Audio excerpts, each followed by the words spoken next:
O único sentimento que vem agora, depois de tanta crueldade, tanta banalização, né, e tanta escrotidão por parte dessa população brasileira, só tem um sentimento que traduz tudo isso: a ira. Nossa, é ira, não é mais revolta, é ira. Hoje, Lúcifer dança ao som do hino nacional, né?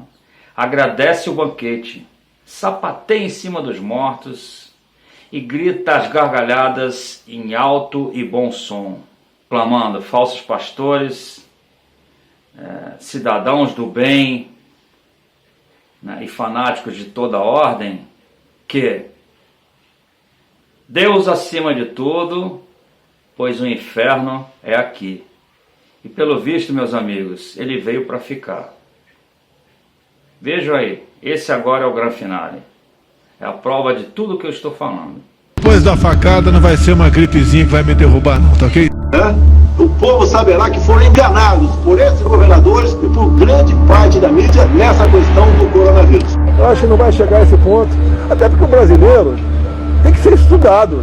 Vai morrer, gente? Vai, sem jeito. 40 dias depois, parece que está começando a ir embora a posição do vírus. Cara, quem fala de eu não sou coveiro, tá vendo? Não coveiro.